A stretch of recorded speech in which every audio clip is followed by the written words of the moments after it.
On today's show, we have a crossover edition episode as we compare the Rockets and Pistons rebuilds. How do Houston and Detroit measure up to one another? What important decisions were made along the way over these past 3 or 4 years for each organization and more? It's all coming up right here at Locked On Rockets. This is Mission Control, Houston. Ignition sequence start. 6, 5, 4, 3, 2, 1.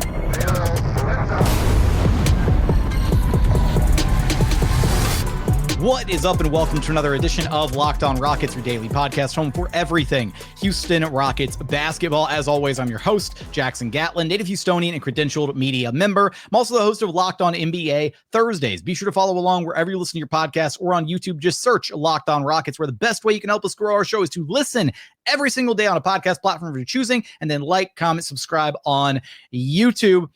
On today's show, we're going to have a Locked On crossover edition where I'm going to be joined by Ku Khahil from Locked On Pistons, and he and I are going to sit down. We're going to talk about these respective rebuilds because at one point in time, the Rockets and Pistons were right there, neck and neck. Cade Cunningham, number 1 overall pick. Jalen Green, number 2 overall pick. So how did the Rockets wind up getting ahead of the Pistons in the rebuilding competition? What decisions did both of these franchises make that led them to where they are right now? What can we expect from both organizations moving forward? It's a really great conversation. We're going to dive into that here in just a moment. First, I want to let you know that today's episode is brought to you by Game Time. Download the Game Time app, create an account, and use code LOCKEDONNBA for $20 off of your first purchase. And as always, thanks so much for making Locked On Rockets part of your day every single day, whether it's on your way to work, on your lunch break, in the gym. Thank you so much for being an everydayer. But Jackson, is this the first time we've done a crossover? I've been here for 4 years. Is this the first time we've done one? It is actually, which is kind of crazy because you would have thought that during like the real down bad years that we would have been like, you know, just misery loves company. We would have been like hanging out, just, hey, like, let's take a look at these lottery picks. Like, what's going on? Bottom of the barrel teams got to stick together. And now Pistons are on the come up, just like the Rockets. They took their step forward. I think the Pistons are poised to take another significant step forward this year. And that's one of the things that we're going to be looking at in today's episode, is kind of the trajectory of these two teams, right? The Rockets maybe a little bit ahead of where the Pistons are at right now, kind of analyzing some of the, you know, the decisions that the Rockets have made along the way, some of the things that we can maybe expect from the Pistons. You know, are they close enough to maybe make an all-in move of their own right, similar to how the Rockets did with their KD blockbuster trade this summer? We're going to get into all that. It's going to be a fun episode. Yeah, that's an angle I can't wait to get to. We'll definitely talk about that later, comparing where the Rockets are at right now, who just traded for Kevin Durant, to where the Pistons are right now. We'll get into that much later, but let's start with 5 years ago. These teams were, they started at the exact same point, basically. They were both rebuilding around the exact same time. At the time of the Cade Cunningham, Jalen Green draft, like that seemed to be like the both teams' franchise player. Now, obviously, Sengun ended up elevating to being this franchise guy for you guys. You guys ended up getting Kevin Durant for Jalen Green, but the Pistons and Rockets were coming up at the exact same times. I want to talk with you and just ask you this. Obviously, the Rockets are at a good point right now. They've gotten to a good spot. What was the process like? Were there times where you felt like, don't know where this is going, this might not be going the right way, or was it just smooth sailing? Like, what was this process like now that the Rockets are considered contenders in the Western Conferences? What was this process like? Yeah, I think that, you know, obviously the down years are really rough, right? So the actual rebuilding years, the tanking years, the Rockets, like they like to call it phase 1 of the rebuilding process. Those years with Steven Silas as the head coach, those were some real lean years, right? 17, 19, 20 wins. Like it was brutal.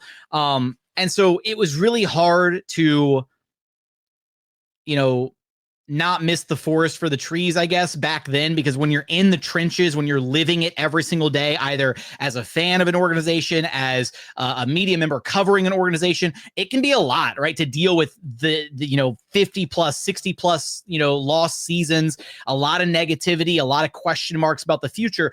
Really the biggest stepping stone and the biggest point moving forward for the Rockets, and I think this is actually the case for the Pistons as well, right? Coaching has such a significant impact. Yeah. And you bring in the right coach, a guy that can get guys to buy into a scheme, to buy into a culture, or to establish a culture, I should say, and to have an identity, right, for an organization that pays serious dividends. And I think that's what the Rockets established when they went out and got Ime Udoka. They had done their 3 years of losing, their little rebuild window, and they were like, okay, you know what, we're identifying it's time now to take that next step forward. We have the top end talent that we like. We feel good about all these top end draft picks, about all the first round picks that we've acquired over the years, and now we're going to take that significant step. We're going to add a legitimate, arguably top 5 head coach in the NBA in Ime Udoka. And then on top of that, adding the veterans, the stabilizing pieces, right? The training wheels for these young guys, right? Adding Fred VanVleet, adding Dylan Brooks, adding Uncle Jeff Green, right? And that's what really helped take the Rockets from being one of the laughing stocks of the NBA into that area where they were actually playing competitive, respectable basketball. Now, granted, they didn't have quite the jump that the Pistons did from being, Pistons being irrelevant to being in the playoffs this past season. That was a significant leap for Detroit. The Rockets barely missed the playoffs that first year, but really that's where it started, right? And it kind of feels like that's where things started for the Pistons too. Obviously, Cade has been the guy, and there's, there was so much optimism about his future and what he could be on a team that was actually competing at a high level, but they just weren't able to translate things to wins. But then you get JB in the mix, and suddenly, you add JB, you add a couple vets, and then suddenly things look a lot different. So it's kind of a similar blueprint that the Rockets and Pistons have utilized here. Yeah, the thing is that there's so much. Like, when I look at the Rockets, I mean, last year during the losing season that was, or I guess that's 2 seasons ago now, we referenced a lot the Rockets on the podcast. We talked about them a lot during the offseason because there are differences. There's a lot of differences, which we'll eventually get to as well. But there are also a lot of similarities. Like you mentioned, the Pistons this past year, they took this jump because they moved on from a head coach that maybe didn't work out. Rockets moved on from Steven Silas. They get Ime Udoka. Now things blow up for them. Pistons, they move on from Monty Williams, which let's not spend too much time with that, but they move on from Monty and bring in JB Bickerstaff. That does a world of difference. That helps change the culture. Ime Udoka's helped change the culture in Houston. And then you bring in veterans. Like you mentioned, the Houston brought in a ton of veterans. And something I really like that Houston did at the time, the Pistons didn't maybe go this aggressive, but Houston put a lot of money into going after their veterans too. They put a lot of money into going after FVV. They put a lot of money into going after Dylan Brooks to really help establish that culture. The Pistons maybe didn't invest that much in financially, but roster spots and minutes in the rotation, they did the same thing this past year with Tobias Harris. He helped change it. Malik Beasley, unfortunate situation going on right now, but helped change it. THJ helped change it. Paul Reed, who's not even that old, but just has been in the league for a minute, and helps, change a locker room. He came in and helped it. So I think there's a lot of similarities in which how the Houston Rockets and how the Pistons took the jump to, like you mentioned, the Pistons were the laughingstock, man. I was getting called to talk about the Pistons from overseas, talk about how are they this bad? How is that possible? Like it was bad. Like it was bad. And then in just one offseason, it flipped just like that, just off of bringing in a good veteran coach and bringing in some veterans to help really grow these young guys and help grow this organization where they're at right now to taking that next step. Another question I had for you, Jackson, is, was there at any point during, because I felt like the Pistons didn't, there is one thing I felt like they had, at least in the Pistons community, that kind of kept optimism alive even during the down stretches, that the Pistons felt like, or at least the community felt like, okay, Cade's the guy.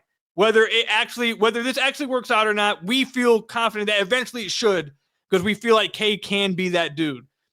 I don't feel like there was much waver in that from the Pistons side, even though it did get dark at times during the 2 seasons ago. Was there at any time during the Rockets rebuild when it was like, do we have that? Like, are we confident this is going to be it? Like, do we have, because there's a lot of dark, you mentioned, there's a lot of dark moments that go on when you're in the rebuilding process. Was there any of that going on? Oh, absolutely. And in fact, you can argue that some of that is actually still going on. And that's arguably the reason that they felt, that they needed to go out and get a guy like Kevin Durant, is because, unfortunately, as good as the Rockets have been, they took this massive step forward. They finished number 2 in the Western Conference, one of the best teams in the NBA all season long. They didn't have a clear-cut guy, right? And Sengun has been absolutely incredible. He's clearly been the team's best player for the last 2 seasons, but is Alperen and Sengun on the same tier as Cade Cunningham? I don't think so. Like, I think Cade takes the cake there. Now, I'm not going to say it's not like a massive gap. Sengun he was, a couple of votes away from being an all NBA player himself. Yep. Right. So Sengun is right there. The gap is very narrow, but unfortunately at the end of the day, it is a guard or perimeter player dominated league, and Cade Cunningham being the guy who has the ball in his hands, who orchestrates the offense, who is a floor raiser for the entire Pistons team.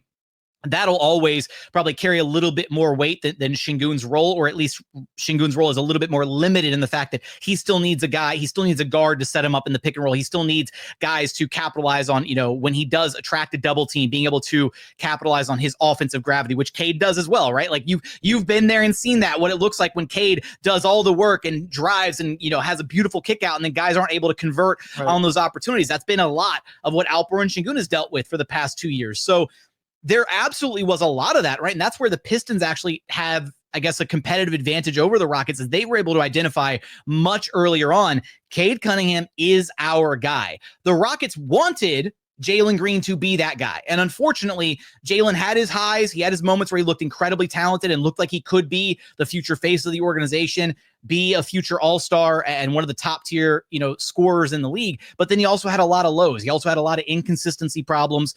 And at the end of the day, the Rockets identified that and said, you know what? You got 4 years, you got a playoff series, and, we've seen enough to feel confident in at least making the decision to not bank on your future potential, because Jalen Green may very well still become an all-star. He still may maximize his potential down the line, but the Rockets think they have a better chance to win in the here and now with Kevin Durant as their best player, which is why they made that trade in the first place. I think right now for Houston, you're looking at it, and a lot of Rockets fans, a lot of, pundits, whatever, you got it penciled in that Amen Thompson's probably going to be the face of this franchise moving forward. He's only played 2 years in the NBA, and the exponential level of growth that he's displayed in those 2 short years is unbelievable. Like, I think we're about to have a massive Amen Thompson year 3 leap on our hands. The Rockets are trusting him as one of their primary ball handlers moving forward, despite his limited ball handling reps last season. That speaks volumes about their confidence and their faith in him as a player moving forward.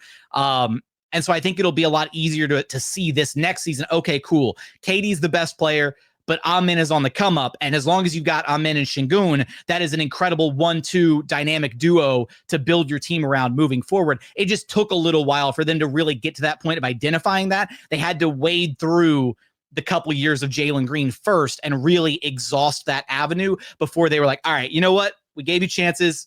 It's not going to work out with you. Now we're going to, re-identify, okay, Sengun, the torch is yours. Amen, the torch is yours. Show us what you got.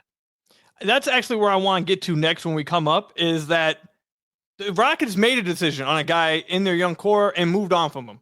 The Pistons still have all of their guys here.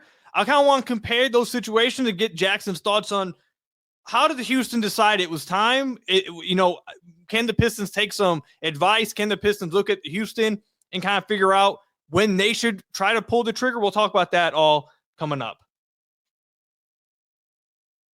Today's episode is brought to you by Game Time. Have you ever decided at the last minute to head to a ball game with friends and family? Maybe it's a game day and suddenly you realize that you want to be in the stands. That's exactly where Game Time comes in. It's the easiest way to grab last minute tickets without all the stress. With the money you save on the tickets, you can splurge on food, drinks, merch, or even invite a bigger group to come with you. Game Time makes it all possible. For someone like me who's a procrastinator, I wait to the last second with everything. It often screws me over when it comes to buying tickets, but with Game Time, it saves me because it has last-minute ticket deals, even sometimes after the event has already started. Even if I procrastinate and wait to the last second, I still get the best tickets possible. And that's why I love using Game Time anytime I go to any sporting event. So take the guesswork out of buying tickets with Game Time. Download the Game Time app, create an account, and use code LOCKEDONNBA for $20 off your first purchase. Terms apply. Again, create an account and redeem code LOCKEDONNBA for $20 off your first purchase. Download the Game Time app today. Last minute tickets, lowest price, guaranteed with Game Time. So I want to thank you guys again for making Locked On Pistons and Locked On Rockets your first listen of every single day. We appreciate it and appreciate all the first listeners of every single podcast. I appreciate all of you guys, all the support. Make sure you guys check my description down below for the Substack and the playback. I just wrote an article on Marcus Sasser. You guys want to check that out over on my Substack. It will be linked down below for the Locked On Pistons listeners. And hey, Houston, you guys are, Marcus Sasser. You guys should know about Marcus Sasser. If you guys are interested, Hey, go ahead. Marcus Sasser's nice. Go ahead and check it out. He's a diamond. He's a gem, not a diamond. He's a hidden gem on the Pistons roster. So if Houston wants a scoring guard, they can come in and score in bunches. Maybe they, show some interest. But let's get into the next part of this. So what I was really interested in talking with you about, Jackson, and I'm sure we'll dive even further into this, is obviously Houston decided to take that swing this offseason. They went and got Kevin Durant, one of the greatest players we've ever seen, still playing at an extremely high level. They went out and made this swing. And later on in the podcast, we'll go complete comparisons between Houston, Detroit, see if any team, if the Pistons have any advantages anywhere over Houston. Kind of discuss that a little later. But I just wanted to ask you, Houston decided to move on from Jalen Green. He was drafted in the same draft class as Cade Cunningham. And outside of that, Houston's held on to a lot of their young guys. They've had Sengun still. They have Tari Eason still. They have, obviously, Amen. They still have reshaped. They have a lot of their young guys. The Pistons also still have a lot of their young guys. They haven't really moved on from anybody. But Houston decided it was time for them to go and make the move, and they parted from one of their young guys. I wanted to get your perspective. How did Houston get to the point of, okay, we are at the point where it's time for us to trade one of the guys. We need to move on, and this is when we push our chips in. How did you get to this point, and how do you realize you're at that point, I guess? I think a big part of it is, one, the success that they had this past season. It became really easy to identify, hey, what was the Achilles heel of this Rockets team? Where did they need to improve the most? And very clearly it was they didn't have a reliable go-to scorer. They didn't have a reliable alpha scorer who could take over the game, when needed, who could, shoulder those clutch time moments, all that stuff. And unfortunately, right, on paper, that guy was supposed to be Jalen Green, and he could be that guy sometimes, but he was not that guy other times. And when he wasn't that guy, it made it really difficult for the Rockets to win games. So yes, that's a lot of pressure to put on a very, very young player, but at the same time, he had 4 years to show that he could be that guy, right? Like, nobody has questions. Cade Cunningham is that guy, right? Literally same draft, one pick ahead of Jalen Green. And then you also compare, right, like guys like Evan Mobley, already a DPOY, player, already an all-star. Scotty Barnes, all-star, rookie of the year. Jalen Suggs, all-NBA caliber defensive player, right, fits into his role beautifully in Orlando. So all these guys have elevated their games, have done a lot in their 4 years in the NBA. And that's not to say that Jalen Green hadn't done a lot in the role that he had. It's just he hadn't met the expectations, the level that the Rockets needed him to be at for them to be able to win at the highest level. And so I think in that light, it made it kind of easy to identify, hey, if you want to improve the team, this is the direction you're going to have to go. A big part of it is also the financial considerations, right? So obviously Cade got his rookie max extension, and that was like a no-brainer from the Pistons. For the Rockets, they didn't give Alperen Sengun and Jalen Green flat rookie max extensions, right?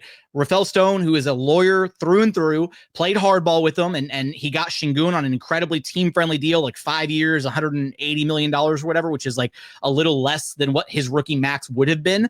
And then for Jalen Green, he signed a very unconventional, like 3 years, $5 million deal or something, about at average value of like $33 million a year, with a player option in that final year. And a big reason that the Rockets probably had Jalen Green sign that contract, as opposed to just letting him, walk to restricted free agency or something, is it made him trade eligible this summer. And that was a big part of the calculus, is knowing that, hey, all right, we know we're going to have to make a big move. We know that we want to be able to be competitive. And look, maybe the Rockets, had they not been the 2 seed, had they not won 52 games and, had a really competitive first round series against the Warriors, maybe they would have been more willing to slow play it, give Jalen one more year to run it back and revisit next offseason or at the trade deadline or something. But given the jump that this team took this past year, I think they were able to identify, hey, we're ready to contend. We don't think we're that far away from the OKCs or the Nuggets or the Pacers of the world, right? You get a guy like KD and it gives you at least a puncher's chance against OKC in a 7-game series. And they look, at the end of the day, OKC isn't like some crazy juggernaut team, right? Pacers took them to 7, Nuggets took them to 7. Like, they're not this unbeatable team like the KD era Warriors, right? They are a beatable organization. And so the Rockets feel pretty confident that they can do that now. Back to the young player side of things, right? They also know that down the line, they're going to have to pay Amen Thompson, right?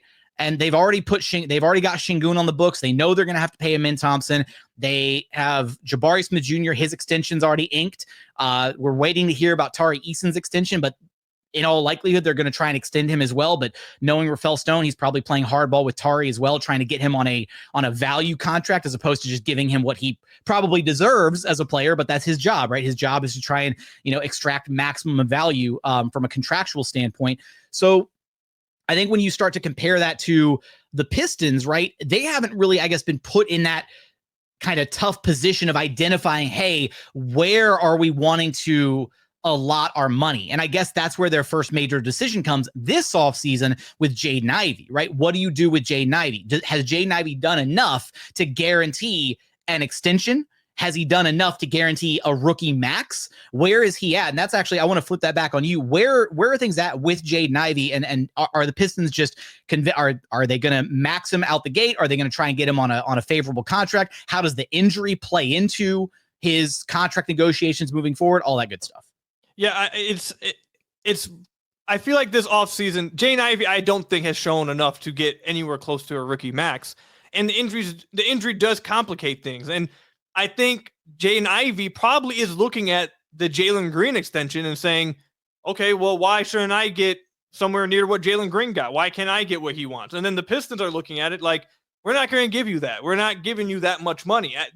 The Pistons have said over and over that they're interested in bringing these guys back and having extensions for them, but if it makes sense for the team. And I've heard throughout the offseason that they have a pretty good idea of where they want to pay both these players, Jaden Ivey and Jalen Duren. And it feels like they're pretty set at look, if you're not going to come down to this number, if this is not the number you guys want, then we're fine going into the season and just playing it out slowly here. But I feel like Jaden Ivey's kind of in the same situation that Jalen Green was in with the Rockets, where it's like all offseason when you ask the Pistons or you ask a Pistons fan, you ask someone in the community, or even if you ask Trajan Langdon, when they asked about why this offseason was so quiet, you ask them, well, Cade's him. Why don't you have a second guy? Why didn't you go out and try to get like a star?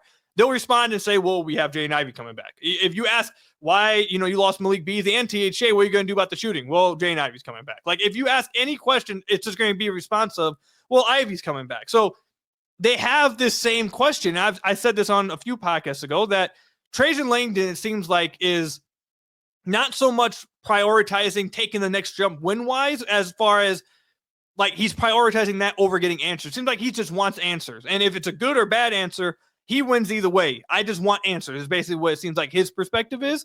And if the answer is Jaden Ivey's that dude that takes them to the next level, then that's great. And they win more games. If he isn't, well, maybe we don't win enough games, but at least I got my answer. I win anyways. Like, I think that's how Trajan's looking at it. And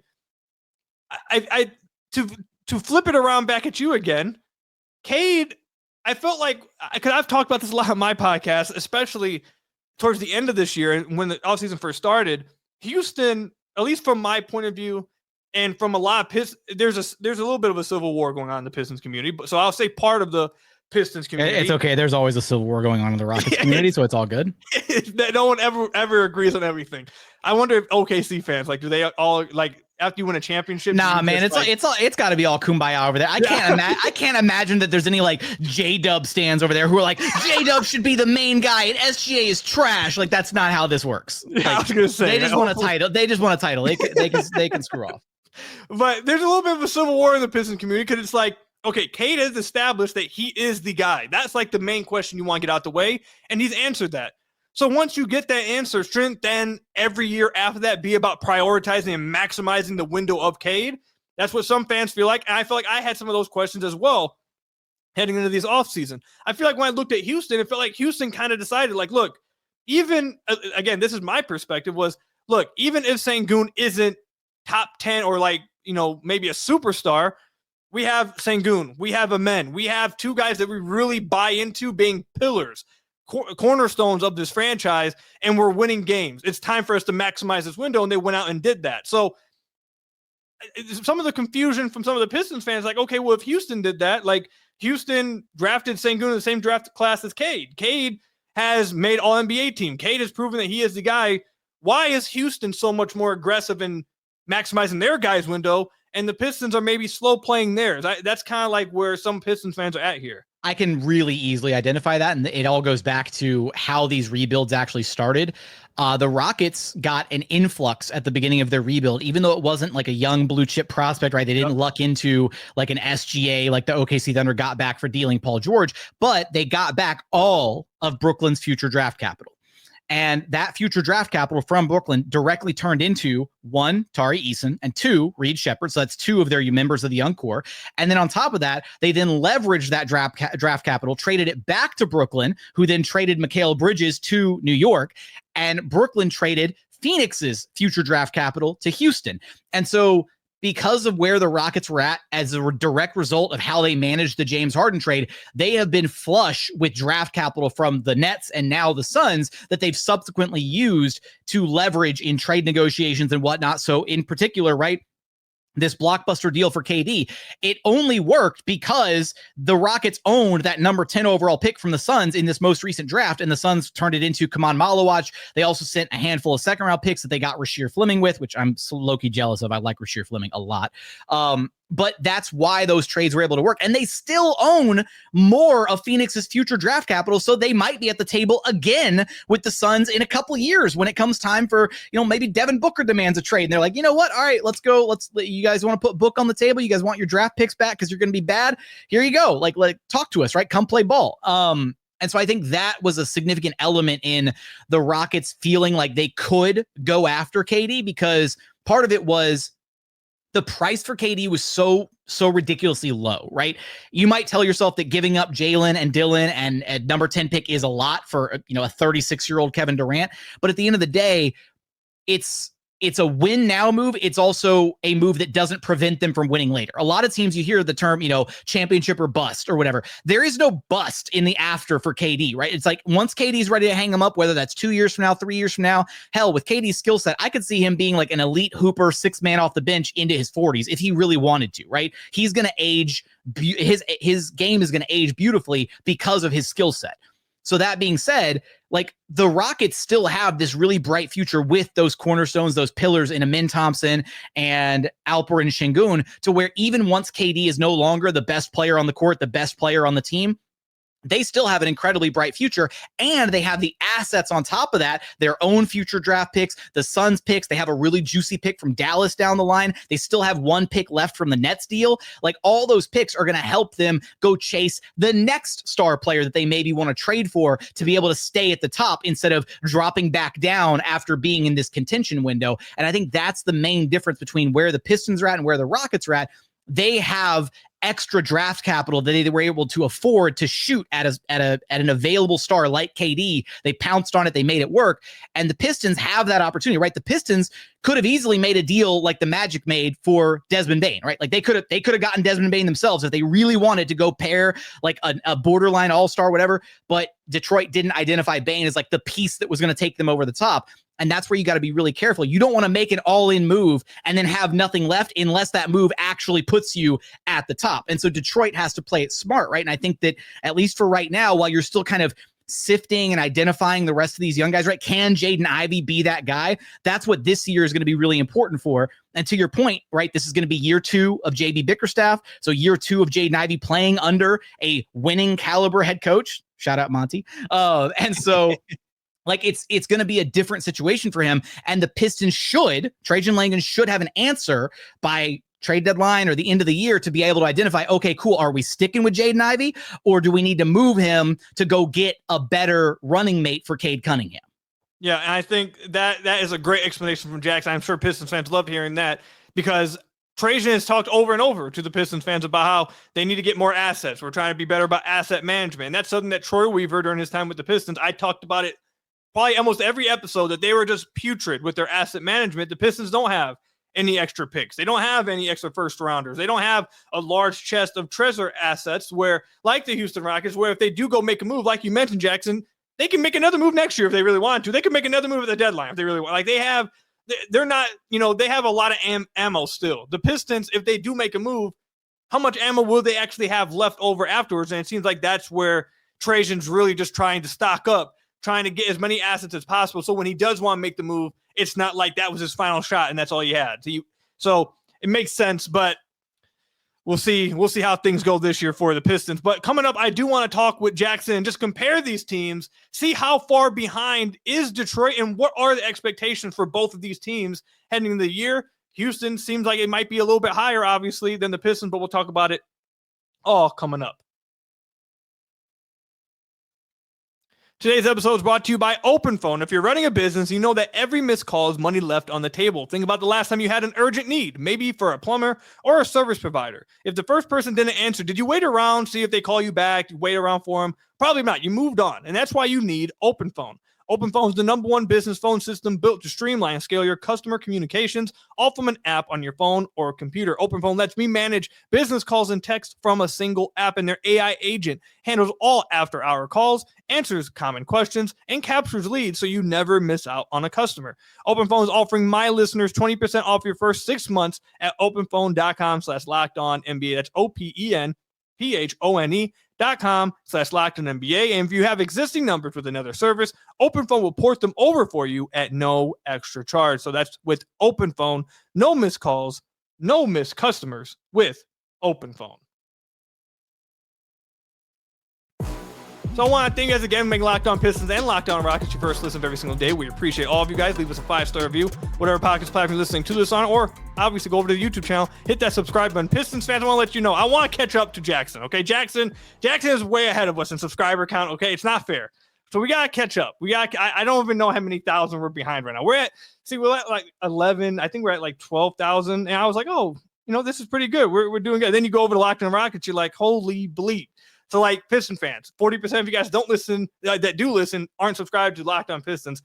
Hit that subscribe button so we can catch up to Locked On Rockets. Hey, man, look. First off, it's first off, we ain't got to compare numbers because the work you're doing over here is incredible. But I want to just highlight here. I was like the 3rd or 4th NBA show that got put on YouTube. So, like, I was out way ahead in the race, like way early on. Like I think we started on YouTube like right before the 2021 draft, right before Jalen Green and Sengun and all that. And so it's just like, sometimes it's just, if you're an F1 fan, right? I had pole position. I was P1 in this race. Okay. And that's the issue. So you were all the way back there, P11, P12, whatever it was. And so you're playing catch up. So it's Locked On screws you from the jump, man. Right. That's actually, what it is.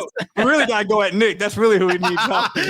Hey, man, anytime we can take a shot at Nick, we're all about that. So I saw him say earlier today that he's going to miss doing Locked On Slovenia as if he doesn't have Locked On flag now. It's like, dude, come on. Right? Man. Come on, dude. Just plant the flag and stop being ungrateful, man. You lucked out, with the biggest like save in history with getting Cooper flag. I don't want to hear any belly aching from that man. All right, let's get into expectations for these teams moving forward. So, obviously, I think all Pistons fans can be honest with themselves. The Houston Rockets are much ahead of the Pistons right now. We'll see where the Pistons end up at the end of this year, but the Houston Rockets are considered to be Western Conference contenders. And I'm sure a lot of Rockets fans and a lot of people in Houston feel like they could win the title if things break their way. So, Jackson, what is the expectation for Houston this year after making this deal for Kevin Durant? I thought it was really cool that you mentioned earlier that even if they don't, obviously the goal is to win. I'm assuming you're going to say the goal is to eventually win a championship with KD, but even if they don't, because everything is not put into the KD era, it's not like it's a bust. You still have years after that to keep going. So with that said, what are the expectations then? Yeah, I think it's very clearly the expectation is to win a title with KD. You don't trade for KD at this stage of his career just because you're like, oh, we need like a veteran presence or we need like this leader. No, you're trading for KD because you believe, full stop, that you have a legitimate chance to win a title. And I think that on paper, right, you still give OKC the benefit of the doubt. They're the defending champions, but they're also an incredibly young team. We know just how hard it is to repeat in the NBA. Haven't had a repeat champion for the last, 6 years, whatever it's been. And so there's like a window is open there, right? And again, I said it earlier, OKC looks beatable at times. And so now the Rockets, they doubled down on their defensive identity. They added a bunch of defenders. They added that tier 1 guy in Kevin Durant. So yeah, the expectation is absolutely title for Houston. But it's also like, that's the thing is, and I think for Rockets fans, this is going to be the tough thing to grapple is only one team of all 30 teams can win the title each season, right? If you're at a stage where like, it's championship or bust because your team has no future assets because the stars are aging or they're in their prime or they're slowly aging out of their prime. That's understandable. It's to be like, no, the only bar is like, you got to win a title. for the Rockets, they're still straddling that fence of like, yes, they want to win a title. Yes, they should be in the conversation for winning a title, but it's not the end of the world if they don't win a title, right? Yes, it would be disappointing to trade for Kevin Durant and fall short of that expectation. But the other benefit here is even if let's say they make it to a finals or a couple Western Conference finals and they ultimately lose out to the Nuggets or the Thunder or whoever, that experience is still going to be so invaluable for the other young guys on the roster, right? For Sengun, for Amen, for Jabari, Tari, reshaped. All 5 of those guys are going to learn so much from playing alongside Kevin Durant and also having these ideally, right, deep postseason runs. We saw just how important the couple early postseason runs were for Shai Gilgeous-Alexander, right? He got a taste of the playoffs his first year with the Clippers and then year 2 with OKC, where Chris Paul dragged that team to the 5th seed in the bubble playoffs in, the Disney World situation during COVID. So like all of that early experience, I think fully, like it's not the only reason the SGA became who he is today, but learning to play that high level basketball at such a young age absolutely does wonders for a player's development and for their overall career trajectory. And so I don't look at the KD thing as if they don't win a title, it was the wrong move.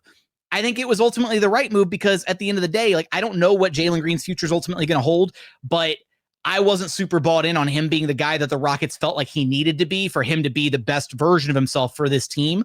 Hopefully it works playing alongside Devin Booker. He's got an archetype of a player that he can try to emulate a little bit better, seeing him every day in practice. Hopefully that helps elevate his game to another level. But it ultimately just didn't work out here in Houston. And so I think that the Rockets didn't sacrifice a ton.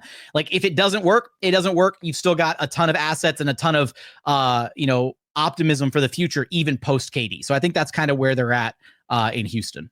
Yeah, so obviously Houston's going to have a lot higher expectations than the Pistons this year. I think Houston. Hey, no. Pump the brakes there. The expectations should be reasonably high for Detroit because the East is wide open. Well, like Detroit should be they should be a top 4 team in the East. Right. Yeah, I think. And see, that's where like the Civil War goes back and forth because I think if the young guys improve, they should be a top 4 seed. But then there's also, like I mentioned earlier, there's a section of the fan base that's like, the East is wide open. So why didn't you go out and try to make a move to where maybe Cade could have really made it happen in the East with it wide open? But then it's also about, okay, who would have been the move then? So like, this is my question to you, Pistons fans, dear Pistons fans, listeners, viewers, like who would you have traded for? Who's actually, are you going to go get Lowry Markkanen? Like what's the guy? Like who's the main name? Who's the guy that you want Trajan Langdon to push all the chips to the center of the table? I don't think there's a name out there that you would feel great. Like hell, I know there are Magic fans that are upset about going all in on Desmond Bane. Like I like the move for Desmond Bane, and I do think that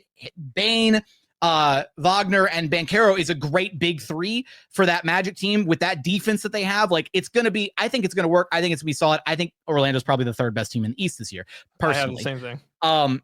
But like that was a good name for them to go after, right? And that was the name that they felt would catapult them over the top. It also addressed kind of their biggest weakness, which is just the offensive side of the ball. Their defense is legit. The Pistons aren't quite yet to that point of knowing like, hey, this is our one big weakness, or this is the one big thing that we need to take that next step. They're right there, right? When you're like just on the outside looking in of having both a top 10 offense and defense, that's really, actually, no, defense was top 10. I apologize. It was 10th in defense and like 14th in offense or something. Right.